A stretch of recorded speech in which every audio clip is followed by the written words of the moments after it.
growing up in New York City, there was a guarantee, with George M. Steinbrenner III being the owner of the New York Yankees, that the Yankees would be in on every single free agent worth a damn. And part of the reason why is because George not only wanted to win, but he was going to spend the money. He was willing to spend the money.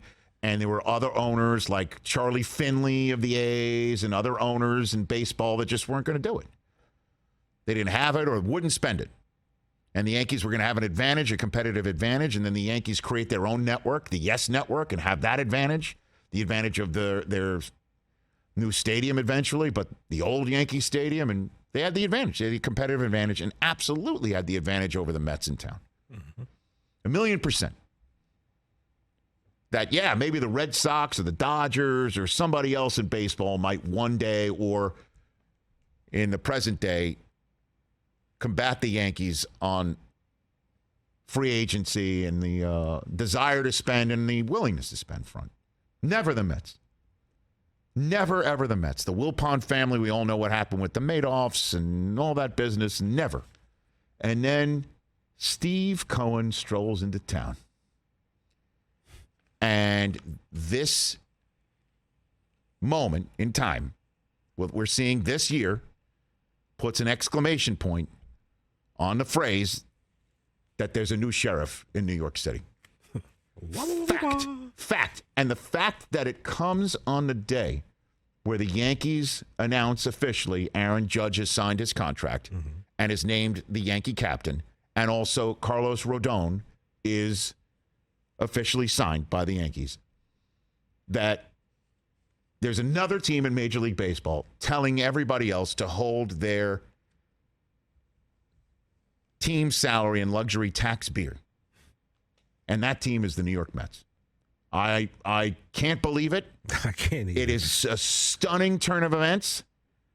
And the New York Mets with Steve Cohen, who apparently, again, the guys who write billions, swear they did not base Bobby Axelrod on him. They swear it's not him. They swear.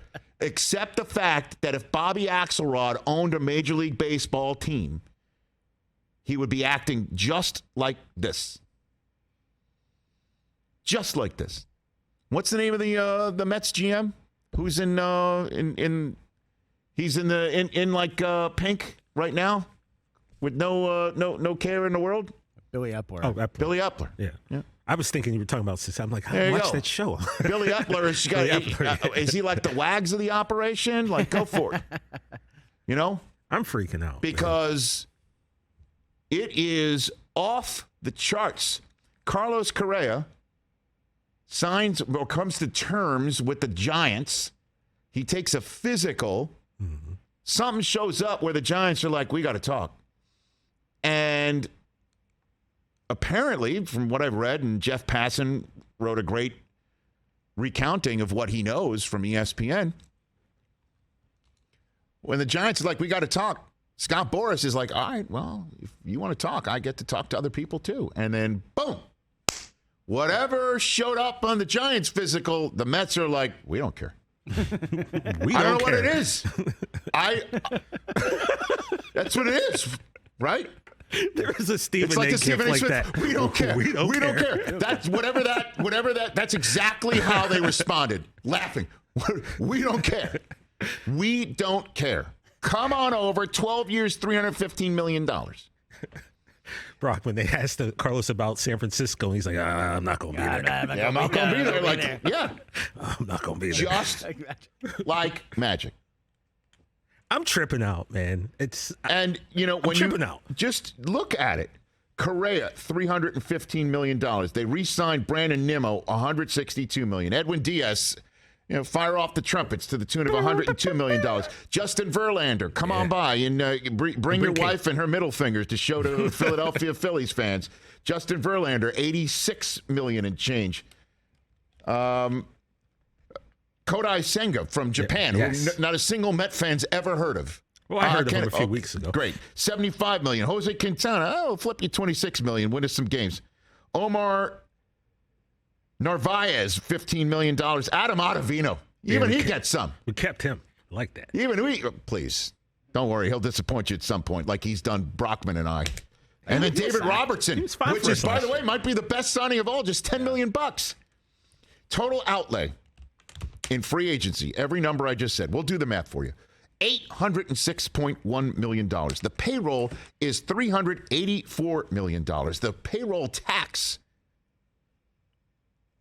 Now, this is the key, because baseball doesn't have a salary cap, but they've put something in place over the last few collective bargaining agreements to have big spending owners sit there and pump the brakes, because if you go over a certain threshold, you have to pay a tax that goes to the other teams that are more than happy to just sit there and throw one AAA player after one AAA player, hoping that they hit, and you might be able to sign him to some sort of value deal so he doesn't go to the Yankees or the Mets or the Dodgers. They're happy to keep doing this and maybe be that plucky team that wins 90 games because they put the ball in play, and maybe they can get a few guys who throw 100 million miles an hour out of the pen, and sure enough, they might make a championship series or even shock the world, win the World Series. Those teams that are content to just sit back and collect the luxury tax money, some owners in baseball are like, I'm not doing it. I'm not cutting a check to people just so they could sit around and get rich and not compete against me.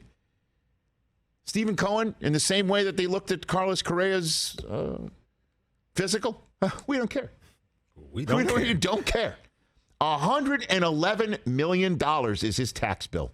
$111 million.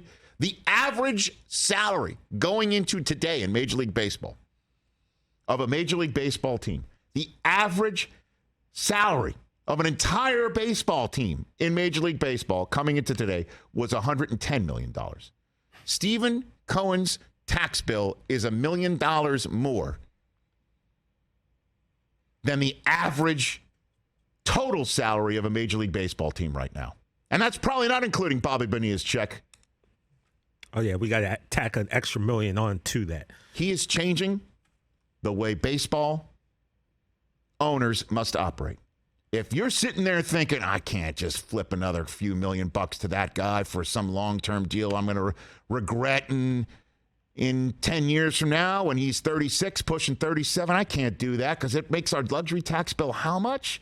And what's his physical look like? I don't know if I can do that. And there's a guy in New York who says, I don't care. Bring me that player. I want the piece of metal. And I want a friggin' parade, and I want ticker tape on top of my head, and I want my family and friends to see it, and I'm going to stroll into Cipriani or wherever the hell he goes, and I'm going to get people saying, good work, Steve, keep it up. And I'll be like, absolutely. Who's next, Ohtani? Bring him. Bring me Ohtani, sitting there like Henry VIII. That's what chewing I'm on a big old turkey leg. Bring me your finest meats and cheeses. Bring me your finest meats and cheeses. That's what he's sitting there. And everybody's probably sitting there going, oh, he's sitting there. He's probably done spending. And he's probably like, bring me Ohtani. We need him. Done. I'm just getting started. That's the message I'm receiving if I'm an owner in Major League Baseball.